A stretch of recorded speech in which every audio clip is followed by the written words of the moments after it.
আসসালামু আলাইকুম ফ্রেন্ডস, সবাই কেমন আছো? আশা করি আল্লাহর রহমতে সবাই ভালো আছো। তো আজকে ছেলেরা বায়না করতেছে ডিমের কারি হবে, জাস্ট এগ কারি। তো আজকে ঝটপট করে ঘরোয়া মশলা দিয়ে তৈরি করে ফেললাম। তেল গরম হওয়ার পরে দিয়ে দিলাম তোমার পেঁয়াজ কুচি, তারপরে এগুলোকে একটু বাদামি করে ভেজে নিলাম।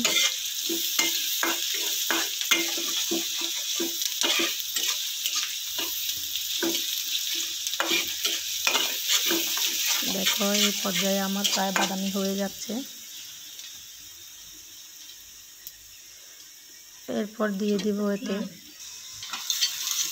টমেটো কুচি, তারপর দিয়ে দিব তোমার আদা রসুন পেঁয়াজ একসাথে পেস্ট করে রাখছিলাম ওগুলা।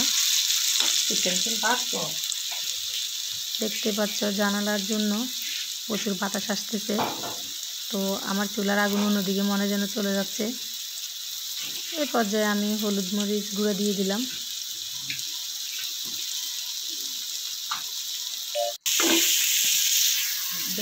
তো কিছুক্ষণ আবার নেড়ে চেড়ে নিলাম। তারপর দিয়ে দিলাম একটু গরম মশলা,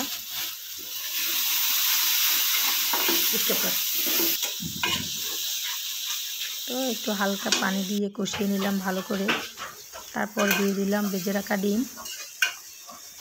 তো একটু পরে আমার তৈরি হয়ে যাবে ডিমের এগ কারি যাকে বলে। তো আমি কিছুক্ষণ মশলাটা ডিমগুলো কষিয়ে নিলাম। কষিয়ে নেওয়ার পরে সামান্য কিছুটা পানি দিয়ে দিলাম। তো পানি দেওয়ার পরে কতক্ষণ তোমার ভালো করে দমে রাখার পরে হয়ে